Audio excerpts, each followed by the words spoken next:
Hi friends, welcome to Law Chat with Girija. My name is Girija Patel. I'm a mother, I'm a wife, I am a podcaster, I am an educator, I am a businesswoman, I am an entrepreneur, and I'm a lawyer.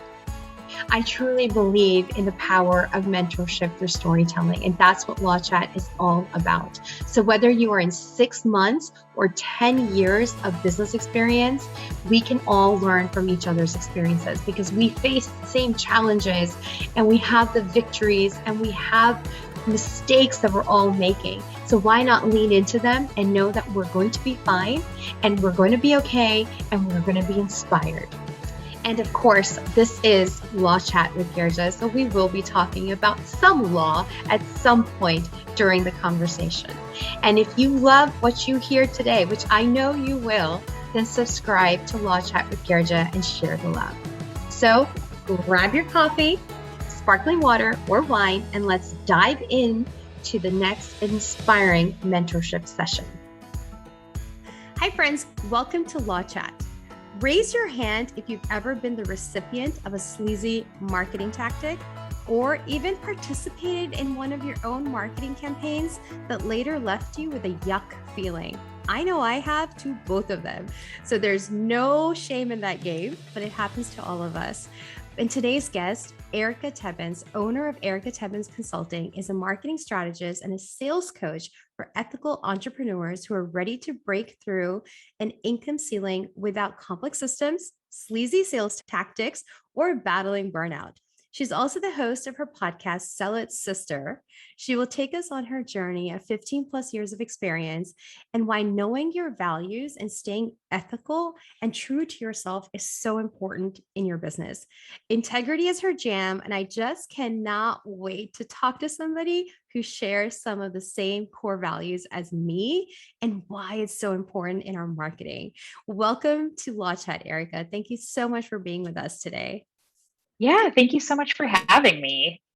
Yes, I know right before we started, we talked a little bit about how this is such a perfect timing for you to be on, as a guest as well, because I'm really talking about the values and how they're showing up in our business, whether it's through accounting or the legal or marketing or operations, just however you're doing things.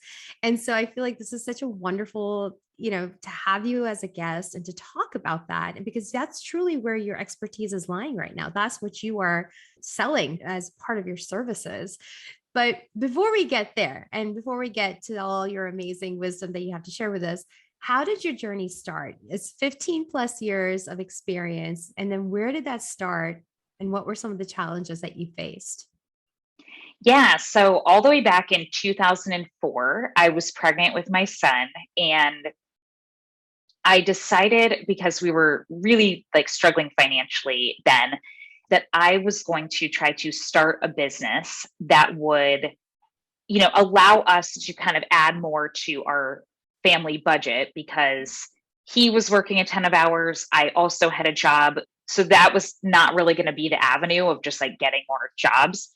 So I started a clothing and accessories business, back when you had to code your website yourself, you had to do all of that yourself. I still can't believe I did all of that, but I did that for a bit, and it was really exhausting. Baby came, and it was just a lot of work, always having to go to the post office and all of that. So I wound that down. I stopped that company.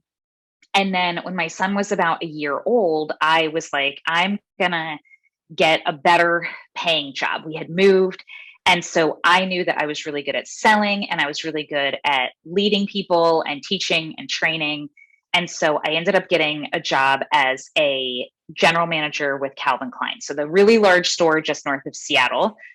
So I worked there for several years. By the time I left, I was the training store manager for all the managers of all the West Coast stores. So I was running my own store. We'd actually opened a second location in our mall. So I was managing both, doing the training, all of that. And then we moved across the country from Washington State to upstate New York. And then at that point, our son was 4. He just turned 4. And I was like, I don't want to do retail management anymore. Like the pay is good, but the schedule is a nightmare. So I sort of accidentally started working for the farm where we got our vegetable subscription through.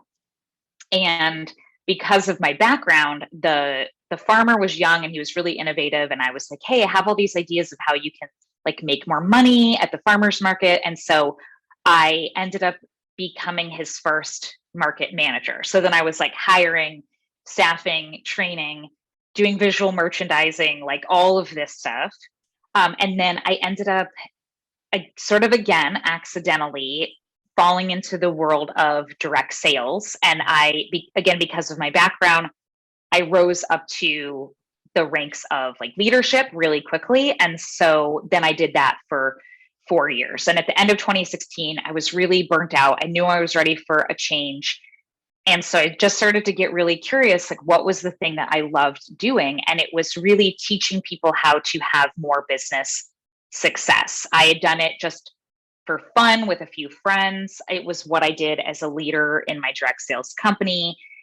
And I was like, do people pay people to do that? And then I realized, oh my gosh, they do. So I closed down a successful business to start the one that I have. And this is actually the 4th anniversary, like this month, of going all in and starting this business. So I'm glad I did. It was really scary at first, but I'm really glad I did. Wow. First of all, congratulations. That's awesome. Thank you. And I think you're right. It is scary. I think we can't, diminish the scare factor of it. But how did you overcome that fear when you did? Because you definitely had moments of big pivots or, big changes in what you were doing, just even moving from the West Coast to the East Coast. And so how did you overcome the fear that you had at that time? Yeah. So I feel like, so my husband was in the Navy. He's not in the Navy anymore. So we didn't really have, like the moving wasn't really our choice, but I'm somebody like I've moved around a lot in my life. So I'm pretty like adaptable and resilient when it comes to moving, thankfully. But really, I think for me, it was just really deciding like, what are my priorities now? And when we moved to upstate New York, he was going to move to rotating shift work. We didn't have family around. It was going to be really hard with finding childcare for our son. And I was like, I just need something more flexible. And so it was really hard giving up that good retail management paycheck. But I was like, you know what? I can figure it out, right? Like I can do hard things. And if we have to sacrifice for a bit, we will. And at the time when I first moved online 4 years ago, I had a lot of hangups about like all of my experience. I sort of felt like this is weird. Like I knew all these people who'd been in the online business world for years. And I just felt like this newcomer. But now, like, hindsight is 2020. I'm like, oh, it all makes perfect sense. Like I can very clearly see how all of it fits together to help me now with the work I do with my clients. It's really interesting that you just said that I was the newcomer and the hangups that you had as a newcomer. And I feel like when we start a business on our own, whether we've had experience or not, we're still newcomers to the world of entrepreneurship. And we're still newcomers on how to figure it out. Like I know that when I was working in a law firm or when I was not working for myself, their systems are already in place. I'm not figuring that stuff out. I'm not figuring out the back end. I'm just doing the lawyering part of it. And I think like even with you, you were just doing the marketing part of it. Like you were doing what you were hired to do. And so we all have a start where we're like, what? Oh my gosh. And I think a lot of the overwhelm comes from not knowing the operations side of your business because no one really teaches you that, not even college. So. Oh my gosh, no, not at all. Like I have some good friends who do like systems and ops. And like, thank goodness for those folks because yeah, that's like a whole other can of worms in the world of just business online or in person. It's just, yeah, it can be really challenging. Yeah. And so when you did have those hiccups in the beginning, were you doubting yourself at that time or thinking like, man, what did I get myself into? Yeah, it's funny because the first 6 months I was really focused on customer and client experience. Like that's what I was sort of selling. Like, hey, if you become my client, we can get things set up so that you have a really great client experience. And then that way people will become raving fans and they will refer you and all of that stuff.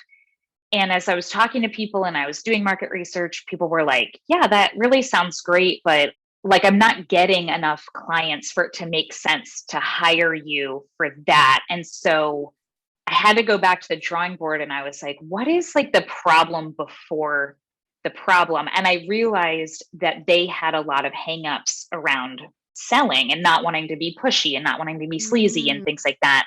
And so at about 6 months in, I actually pivoted my whole business to focus on selling. And that was when it really took off. But like for that first 6 months, I was like, did I make a huge mistake? Like, no one's hiring me. Like, what am I doing wrong? I feel like I'm working all the time and I have nothing to show for it. And then I just like was like, oh, I get it. Like I get it now. And even then after that, there's always like new lessons to be learned and new things to try and things like that. But that was super, super important. And I feel like it doesn't often get talked about enough, like those moments where you're like, I feel like I don't want to give up, but I also like something has to give, or, I have to make this a money making endeavor. Mm, that's actually so key because a lot of times we're also like, a lot of people are wondering, gosh, why isn't this product selling? This is such an amazing product, or this is such an Hmm. amazing service that I have. I mean, I've definitely been there, done that, and maybe I'm still going through parts of it. And so, how did you figure out that this is the missing link? This is the problem before that other problem that you're solving. So, how did you figure that out? Because I mean, honestly, like, I want to know that. I also I struggle sometimes with that. Yeah. So I think it's really about getting curious, like just listening to what people are saying and then getting curious enough to be like, hey, can I ask you some questions and see if I can get to the root of what is actually going on here? And so it was sort of that I was realizing that over and over and over again, people were saying, like, yeah, that all sounds great, but I need more clients. Like, I need more clients now. Mm. And that is where I'm struggling. And then when I was like hearing some of the stuff that, because I primarily work with women, that they were saying, it was really wrapped up in this like fear of selling and like coming across as salesy, as that like used car salesman kind of Mhm. vibe. And so then I thought, like, why does that not bother me? Like, what am I doing differently that it doesn't freak me out? And I realized it was like, oh, I just approach selling with this different mindset that has served me really well for all of these years.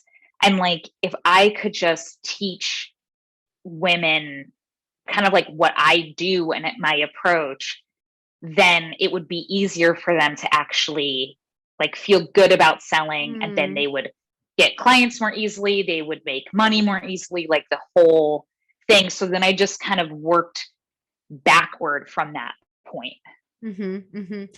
And that is such a true problem that we have our businesses and we have to wear the salesperson's cap also in our business, whether you have a team of salespeople or not, because you're your biggest promoter, you're your biggest Hmm. salesperson out there. And it is hard. It is hard to do it. It's hard to speak about yourself and why you're good and why people should hire you. And so I want to Yeah. talk about that as well with you. I hate to interrupt this awesome conversation, but I have to stop and talk with you about the number one thing I'm asked about by entrepreneurs: contracts. They're vital to any business relationship and to protect your business. But I also know that entrepreneurs, especially when you're starting up, money is tight. But I would never want you to compromise on a strong legal foundation. So enter yourcontractbuddy.com, a website created by me with contract templates created and drafted by me and fellow industry partners. They're ready to use and easy to plug in immediately. And they are not restricted to any specific state. So yourcontractbuddy.com is sponsoring this episode, and you and your listener can get 10% off right now with code LAWCHAT. Yes, you heard me right. 10% off right now with code LAWCHAT. And now back to our awesome conversation. Before we talk about, into all of those things on how to get over the fear of selling and all those other issues that arise, were there any other challenges that you faced as you were evolving in your journey, like mindset challenges or shifts that that are like, yeah, I had to do that? I mean, I know that you had spoken earlier and you said that having two jobs was not an option. And I think that's so important that you said that, actually, because a lot of people feel that. And not being an option is not because you just don't feel like it, but sometimes, you're also like, I need to spend time with my family. My family needs me. I can't compromise that. And so I love that you said that, because a lot of times people are like, well, just work there also and, work hard. But there's a lot that you're trading off at that time. Yeah. And I feel like even as an entrepreneur, there are times where, things are like hard or frustrating and you're like, should I even be doing this? Or would it just be easier if I had a 9 to 5 or whatever? But whenever, at least for me, like, because time freedom is so important to me. Like, if I would sit and think like, okay, let's like work through this scenario. If I were to do that, how much money would I be making? Like, realistically, like, what would my take home pay be? And then, what would be the trade-off of all of the other things that I would then have to do because of that job? And then, like, what do I have in my business that I sell that I could make the same or more, but not have those trade-offs of having to like be somewhere? Like, could I sell one thing and work for a few hours a month on that one offer? Or could I work, 30 hours a week somewhere else and make the same? And then it's like, oh yeah, that's right. Like, this is a huge part of why I do what I do. And then it's like, okay, well then all you have to do is sell that one offer. Like, you just need one person for that one offer, and you can essentially buy back all of your time. But yeah, I would say the biggest things like money mindset and also like self-worth, in terms of like the value of my knowledge and my skills. Like, I didn't, until I took the Clifton Strengths test and the Colby A test, I really, really, really thought that like everyone's brain worked like my brain. Like, I just thought that everyone was strategic. And so that was really eye-opening, because for a while it was like, why would somebody pay me to do something that they could just do for themselves? And then it was like, oh, because not everyone can do what you do. And even if they have strategic strengths, they also don't have all of the experience that you do. And so I really had to like rewire my brain to be like, yes, literally, like, you just giving people business advice is tremendously valuable. And like, it's okay to do that. It's okay to charge that much. So goodness, that is like literally like an aha moment just talking to you. Like, I did the Strengths Finder, and I'm going to plug it. If you haven't done it yet, go and do it. It is eye-opening on who you are and how to deal with your team, also navigate with your team. And I love how you applied it to your clients though, because you're right. I mean, that actually probably even goes into the form of why it's okay to sell yourself, because you were providing something that they cannot do for themselves. And so it kind of like shifts that perspective of why you're selling yourself, and not because you're like, hey, I'm the best, but more like, hey, let me help you. And but I love that you actually applied that to your clients also. And I've only gone to the extent of really applying it in my business where my team is, and trying to really cultivate that area with the strength findings. And I mean, I just love it. And I also sit in like strategy, like that's where my house is essentially also. So, And I'm like, when some people, and I always think people think like me. Like, you're right. Everybody thinks that way. Like, you think, Yeah. like, you think that if I can do it, why can't you do it? But that's not true. So No, no, like, I mean, I even think of like law, right? Like, am am I smart enough to be able to become a lawyer? Yes. Like, I fully believe like I could if wanted to.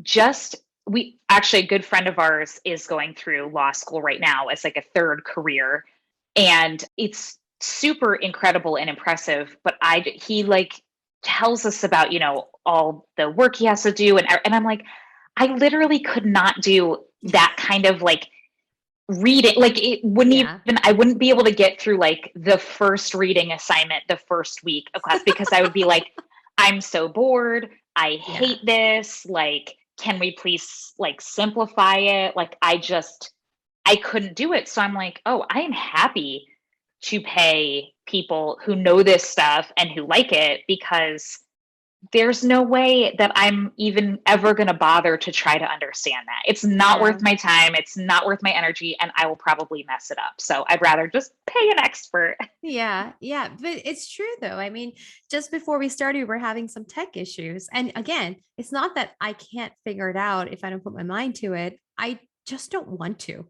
Right. So like, I can't, because I know I will be spending extra time doing that, because it's definitely not in my, zone of genius at all. But Yeah. I love that. And I think that's a great segue into what you are doing right now in your business and how to help others not be sleazy or feel sleazy, maybe.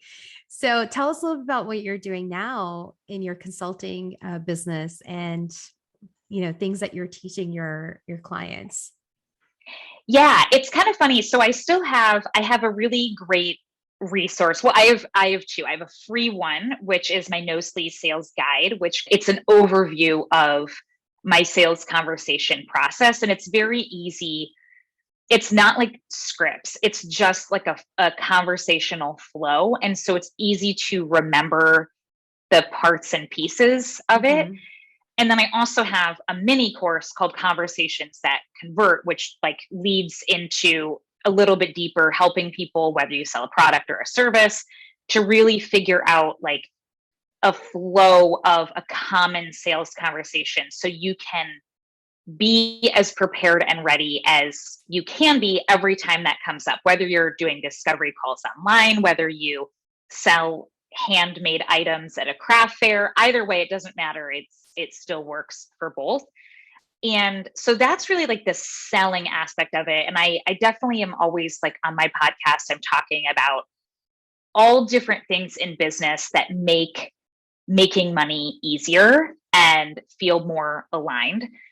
And then because I work like in terms of actual coaching clients, I work with people who are already established. So they're making money, they're getting clients, they know, what they're all about. Like, they've gotten through some of those really bumpy early years, but now they feel really frustrated trying to get to their next level. And my people are very much like me in that we don't want to compromise our free time to make more. Like, we don't want to say like, well, if I'm at 5K months and I want 10K months, then I'll just work twice as many hours. Like, no, like, my people and we are not about that life. And on the flip side is also like, we don't want to have to feel like we're selling our soul or we're compromising our Mhm. values to make it happen.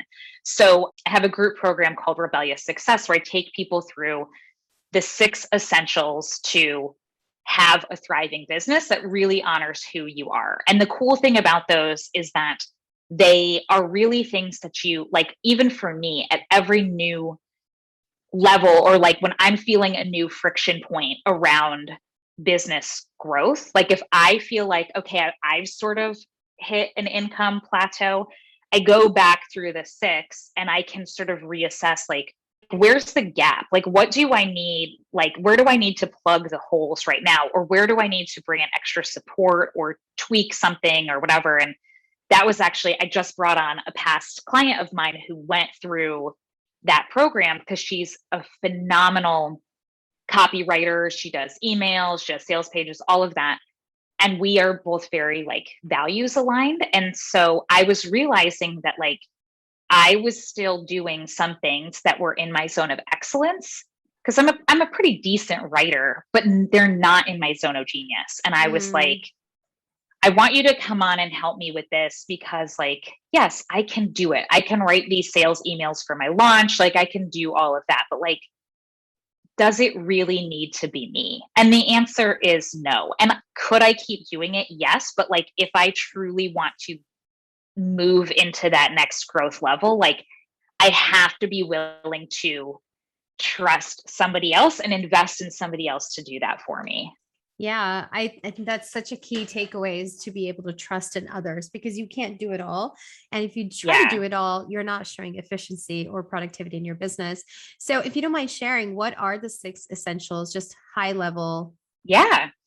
So it's the Thrive acronym. So the first is truth. So this is really your brand promise. It's what will set you apart from the people in your industry. It's what builds authority around you. And because usually the people who I work with are people who they might not want to like disrupt their entire industry, but they have a unique take on their industry that they want to bring to the work that they do with their clients. And so it's really getting clear on like who you are, what you stand for, who you serve, why you do it, so that it is rock solid, because this helps so much with everything else. It helps in your copy, in your content, in what you say yes to and what you say no to, all of those things. Then H is health. So this is both looking at the financial health of your business and your personal health, physical and mental. And it also would encompass like if you're a caregiver for others, like how is their health? Like, do you have other challenges that might make it harder for you to, you know, work as many hours as maybe you would prefer to work? So it's really like looking at the reality of what's going on so that you can build your successful business model around it rather than wishing that it was different. Then it's rest. So when you know kind of where things are at and you have the data, I always prioritize scheduling in rest and building your business around the time that you are going to need to like recuperate and just like re-energize. Because if we're in this for the long haul, like we have to, you know, sometimes there's going to be busier weeks or busier seasons, but overall, like we can't just always work in that mode or we will burn out. So that's really setting up like the foundations for the next level of growth. And then it's I as impact. This is your suite of offers or just one offer, if you prefer to have one offer that helps you impact the people that you want to serve. And it also helps you impact your bank account in the way that you want. Then V is voice. So this is all of your simple, sustainable, and high converting content plan. And then last is E, which is exposure, which is your marketing plan. So it's really taking everything and looking at, okay, where are you going to market? How are you going to market so that you can move people into your impactful offers so that you can, you know, leverage your marketing time as wisely as possible and that you can be as consistent as possible in a sustainable way. And that will look different person to person. I love that. I love everything about Thrive right now.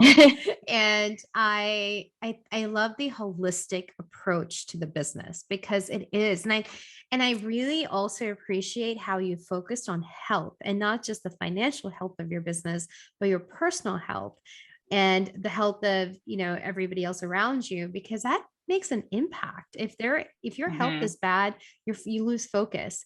If you're not feeling good about yourself, you lose focus and everything else that is around you. And I speak from experience completely. I'm not just throwing that out there, but like, even now, like, you know, if I'm sitting on my desk all day long and I see people walking by me, I'm just like, oh, like, I feel like I need to get up and do something and feel better about myself. Or if I'm tired, let me go for a walk and feel a little bit better about myself. But it makes such a difference in getting your work done and being the best, like showing excellence in what you're doing. And I love that. I love that. Oh, good. I'm so glad. And I feel like that was really born out of, so my son is in school now, but for 9 years, I homeschooled him. So I was running businesses and homeschooling him. And my husband was working really wild hours. And so I didn't have these long stretches of time to just like work on my business. Like I didn't have, from normal kind of school hours to just be like, okay, I'm uninterrupted at home and I'm going to do what needs to get done. So I had to get really creative about utilizing my time really effectively. And what I realized is like, oh yeah, it is possible to have success. You don't need 40 hours a week or more to have a successful, thriving business. And then I was really glad that that was like such a part of what I'm all about, because obviously when shutdown happened last year, so many people who were so used to having those uninterrupted work days to focus, all of a sudden were like, I don't know how to work my business and my kids are at home and everything. And now I don't know what needs to go. Like, what do I focus on to actually move the needle forward? And what can I drop because something has to give? And so the way that I like to approach it always is like, what is the simplest thing that you can do in the actual time that you have that will get you results, that keeps the momentum going of your business? Because there are things in there that will actually give you like better ROI for your time. And even if all of a sudden you only have 15 super focused hours a week, no, you won't be able to do as much as if you had 35 before, but it's like, you don't have to just like close up shop just because of that, especially if you're an online entrepreneur. Right. So that's really essential. And this applies to so many more people than we think it does. There are so many parents who have started their businesses, men and women, at home while they're juggling infants, toddlers, not just, you have homeschooling. A lot of people have shifted to homeschooling since the pandemic as well. And so you're right. And it's okay to allow yourself grace and also allow yourself a new routine that may be absolutely against the grain of what other people are doing or other people in your industry are doing. And it's okay as long as that needle is moving forward and the momentum keeps going forward. And I think that's so true. It's so true. And I want to know how you integrate the values into Thrive or into the businesses, and what would be some of your tips on that? Yeah. So one of the best bits of feedback that I have gotten in the program is that we start with community agreements, which tons of credit goes to Trudy LeBron, because I worked with her in 2020. And that was one of the key things we did, was like really assess our values and then work on community agreements, whether it's, free communities or paid communities that we lead. And that has been such a game changer for me. I mean, I always kind of knew my values, but to really have to like sit with them and be intentional and then communicate them to others has been great. And what's really nice is having everyone on the same page with community agreements. It's like having healthy boundaries. It's like, okay, we know what to expect. We know what is like out of the cultural norms of this container. And it's not like a punitive thing. It's just really like, it helps to make it a safer space for the people who are a part of it. Obviously, there's no such thing as like 100% truly safe space, but to try to make it as safe as possible for the people in the container. And really, like on my website, I have my values. In the community agreements, I have my values, and my top value is integrity always. So whenever there's something like a decision I'm trying to make, or I'm thinking about a choice or a marketing thing or whatever it is, if I use that as like a lens to go through, it just makes it easier, because then I can say like, is this aligned with my value of integrity?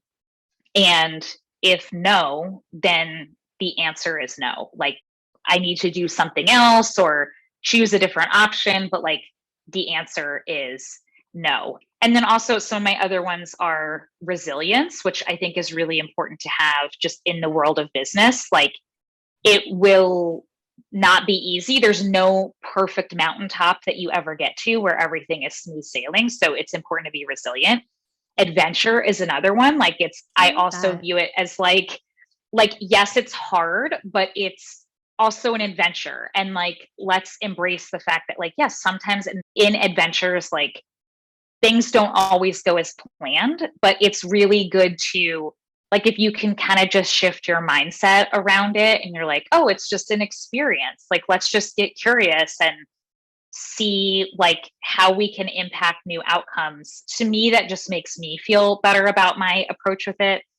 And then like having personal agency and how business can give us more personal agency over our own lives, like how we use our time, and also being able to bring in an excess of money that then we can turn around and give generously with to give other people more agency or more liberation, or more control of their own destiny. That's a really big one for me, and the people who I work with tend to be very generous as well.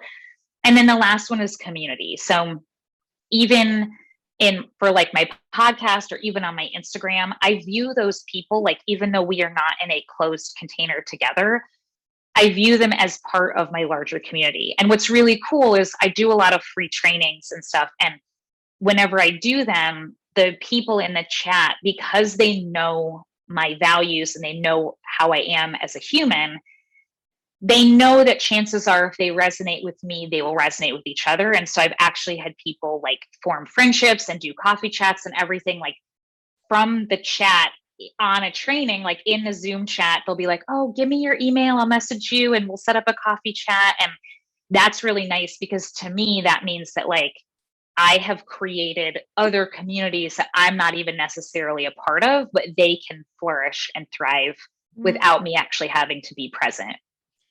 It's like love with all caps and, bold. I mean, all of the above. It is, first of all, you and I share so many values together. Like, it just makes my heart so happy.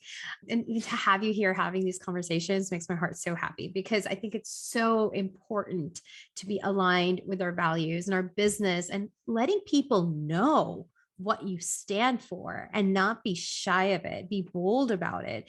Because honestly, if you're not sharing some of those values, you don't have to share all of them, but share some of them. It's hard. It's hard to do business then, because you are feeling friction all the time. And, friction is not necessarily good all the time. So, no. I have a couple of questions. One of my questions is community agreement. What is that? That sounds so intriguing to me. Yeah, so it's basically a list of guidelines that people have to sign off on. So it's not like a formal like contract. It's not like in legal language or whatever, but just to say like, yes, I consent to these agreements. So it's certain things like, be like, don't process like raw emotion in the group. Like, you can come to the group and like express a frustration or whatever, but like just give it a beat, so you're not necessarily like just showing up and like 2 seconds after it happened and you're like processing it there, because that can like have some repercussions and stuff that like we might not want in the group. But that also, when you come to the group to say like, hey, this happened and I was really disappointed, or I was really frustrated, or I was really upset, that there's also the parameters that like you can say, I don't need advice, I just like want to be witnessed. Or you can say like, I am asking for help, and like, what do you all think that, how do you think I should respond, or whatever. So that has been one of the ones that people are really like, whoa, like that's really cool that you make space for like literally just to be like, I'm having a really rough week, and like I don't really have any other places that I can like air my frustrations, but this space feels safe. And I know that you're all kind and I know you're all supportive. And like, I just needed to put it somewhere. So that is one of them. Others are just that, like, I am not above anyone else. Like, I like to view myself in a coaching arrangement as like, we are equals. Like, yes, there is some inherent level of like, you're paying me, and it feels like a bit like an imbalance, right? Like the client coach relationship. But ultimately, I don't see us as like me being better than my clients. And because of that, if I ever, do something that they feel like they want to bring it to my attention or whatever, that they're allowed to do that. Like, yes, I'm like the keeper of the container, but that doesn't make me blameless or free from causing harm. And that I'm always open to feedback on ways to do things differently or be more accommodating, like things like that. And so that is really like, that's something else that's really important to me. And otherwise, just basically like, being respectful of everyone, like, honoring people's pronouns, like not using gendered assumptions. So like, instead of just saying like, hey ladies, or like saying like,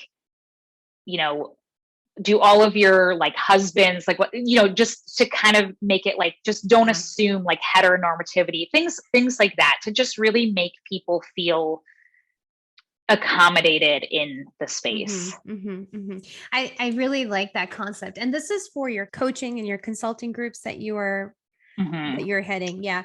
So my children's school, they have social contracts, like class contracts for their classes, same thing. Cool. And they all develop it together, and they put out the values like be respectful, be kind, let people finish what they're saying, just in general, like the kind of demeanor and expectations of respect that you are wanting to give one another to make it function nicely. But it's beautiful because they actually go back to it and refer back to it when things do happen or when there is conflict. And so then they're like, so what would you do here? You see, this is happening. And it's just so wonderful because it's a collectively created expectations. And I mean, contracts should be created collectively and a reflection of conversations anyways, like regular real contracts. And so, but I think that's so beautiful that you have that in your coaching groups as well and your consulting groups. Now, we're talking about values, and I've created my values, and of course they can change. It's not that there's all, written in stone, but quickly, where would they start if they were trying to figure out their value system, and how would they kind of develop that? And twofold question. And then how would you show up in your marketing with your values? Yeah. So I would say, there's obviously a few ways you could do it. Like, I know there's huge lists of values online, and you can go through and, narrow it down to like 3 to 5. I've always heard like not more than 5. And then, if you're kind of struggling between 2, like actually look up the dictionary definition, go to a thesaurus and see, and, and this doesn't have to be like, you don't have to like perfectionist it, right, like out of the gate. It can be something that is a process that you work on over time. So I think if you're like, that feels like homework, that feels really daunting, like just think like, to me, it's the things that are like my non-negotiables, right? Like if somebody else doesn't have like a sense of adventure for life and business, but like we agree on a lot of other things, like that's fine. That's not going to like, if somebody's more timid than I am, it doesn't mean they're not going to be a good fit. But if somebody is like, if I'm sharing stuff on social media that is about like, the recent law in Texas and like political stuff, like, social justice stuff, like if I'm sharing that and somebody doesn't resonate with it, if they take offense to it, like we're not going to be a good fit to work together. And I would rather they just know. Like I was actually just the other day, I was somebody who I realized I was following. I saw that she she was like sharing some like anti-mask freedom rally in Florida or something. She wasn't somebody I knew very well. And I was like, oh, this is not like, we are not values aligned. So I was like, unfollow, like just, I don't need to send her an angry DM or whatever, like just unfollow and I'll like, go on with my life. But like something like that, like it would not, to me, it doesn't feel in integrity to pretend to be somebody I'm not, and then have somebody come into my orbit and potentially give me money, and then find out later that they feel like, you know, surprised or upset that they invested in me because I represented myself one way when actually I was a different way. So it's not that I'm like trying to recruit every person to my values. It's just that like, for me, I want to be able to show up in my marketing as myself. Yeah. And if somebody doesn't like who I am, that's okay. Like you're allowed to not like me and not want to work with me, but also I'm not going to like sugarcoat myself because it's my business and I get to show up however I want to show up. And the flip side of that is that the people that I end up working with, they're like actually people that I'm like, I want to be friends with you. Like I want to stay connected with you. I feel very lucky to work with you. I feel lucky to get to support your business and all of that. It just feels so much better than every time showing up on Zoom and feeling like I have to, you know, walk on eggshells or something. You're right. You're right. And I think it's so important. Like, you know, the value systems are there. And if you show up for your values, whether it's the voice that you're putting out there, so the social media posts that you're putting, or even, you know, the copy on your website, or what groups you are supporting, or, you know, anything that inadvertently speaks louder than just you saying, this is my values. But, you know, inevitably your values show up, whether you define them or not. Like we were talking earlier, they show up in your actions, they show up in your reactions also. And so it's really like, you know, I was working on my values earlier this year, and it was such a blessing in disguise because I didn't realize that that's how important they are until I started learning about them. And now it's such an intentional like presentation of my values. Like I'm very intentional about it, and because I'm proud of them and I'm excited about them, and I'm like, yay, now this really makes sense to me. And so I think it's really important to really have that in your voice be more authentic and more you as well. Yeah, whenever I do, like I just did a coffee chat recently with somebody. We'd been following each other on Instagram for a while, and it was so wonderful. And it was nice because at the end, she was like, it was great because you were exactly how you are online. Like I didn't get a different version of you. And I was like, oh, that makes me happy to hear, because like, I would never want that. Like, I would never want somebody to just assume I am one way and then enter in my community and then find out I'm a different way.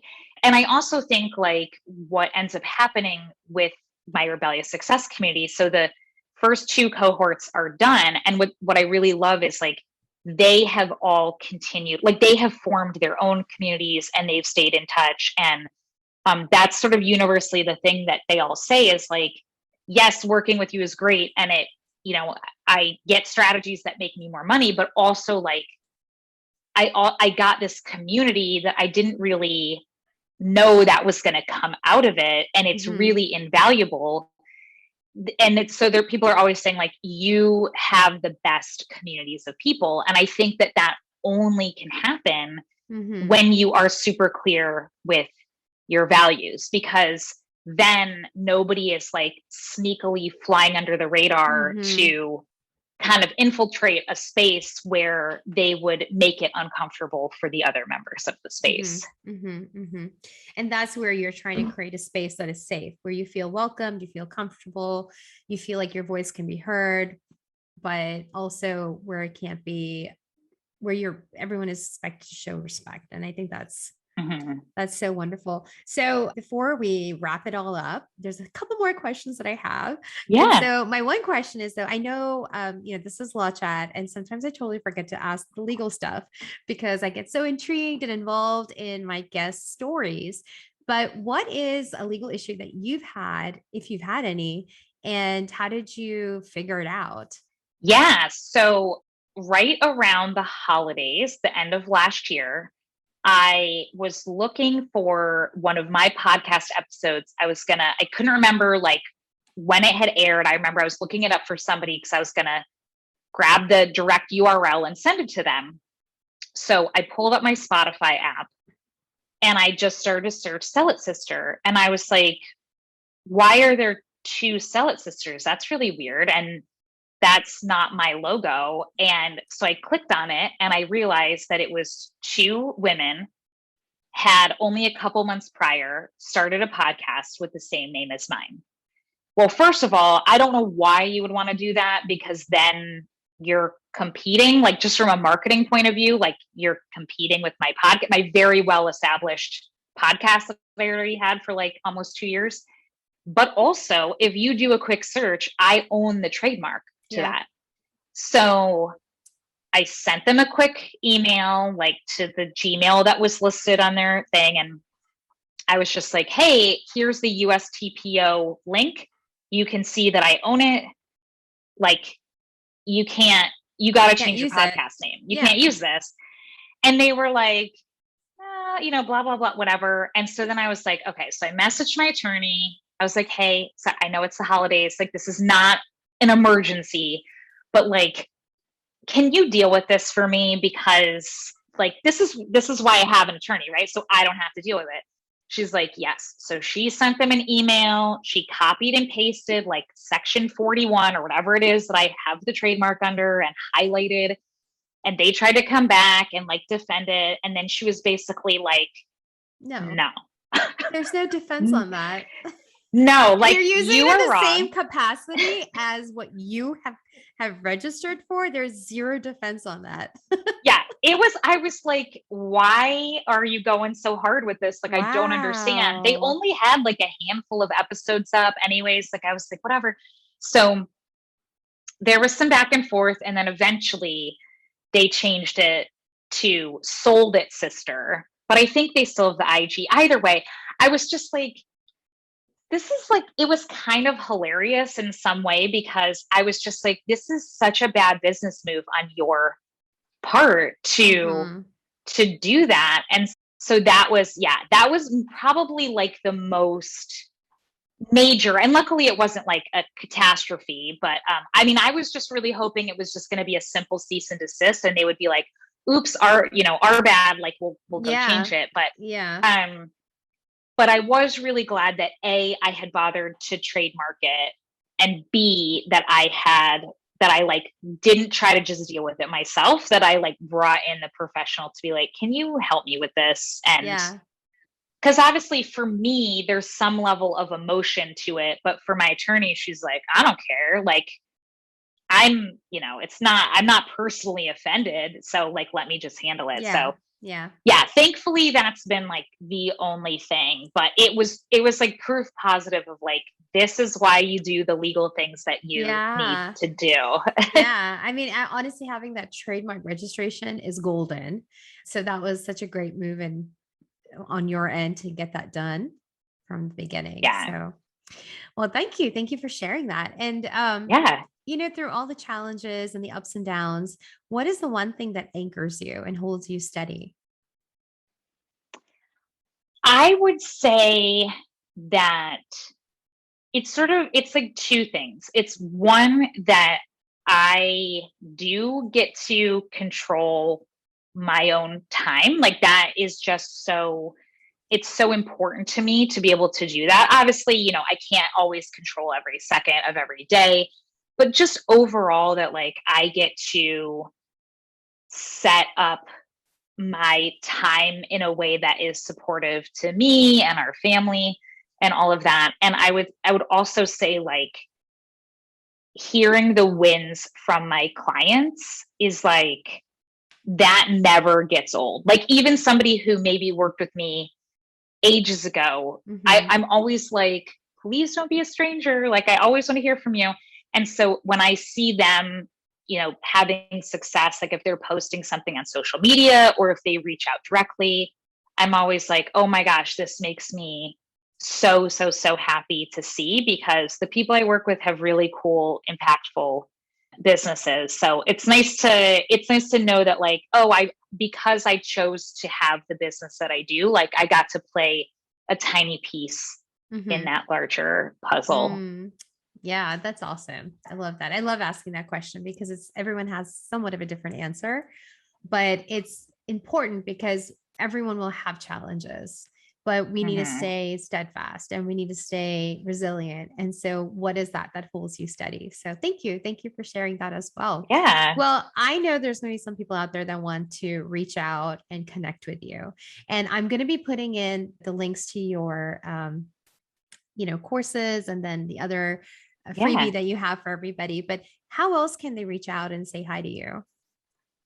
Yeah. So I would say erikatebbens.com is always your best bet, just in case something happens with social media. But over there, you can find links to all of my free resources. You can find my podcast episodes, blog posts, how to work with me, like all of that good stuff. But where I hang out online is over on Instagram at Erika Tebbens Consulting. And I really do love meeting new people. So if you follow me, slide into my DMs, say hi, tell me you heard me on this podcast, because I definitely want to hear from the people who find me all of the different places online. Awesome. Well, thank you so much for sharing all of your wisdom with us. I surely had a lot of aha moments in this conversation. I'm sure others will too. Thank you so much. Thank you for having me. This was super fun. Thank you so much for joining Law Chat with Girija. I just love these kind of conversations that are motivating, inspiring, but truthful, raw, and honest about all of the challenges, all of the victories, all of the triumphs, picking ourselves back up again. I just can't think of a better way to get mentorship but Law Chat with Girija. If this was helpful to you or this was inspiring to you, please share the love. You can give this video a thumbs up. You can subscribe to this channel. You can also share this with your community by taking a screenshot and posting it on your social media and tagging GBP Law. When you do that, a lot more people will be able to see this video that not only benefited you, but also can benefit them as well. So let's share that love and let's share that inspiration. And if you want more information about what I do and other resources, go check out gbplaw.com or yourcontractbuddy.com. And I look forward to seeing you next time.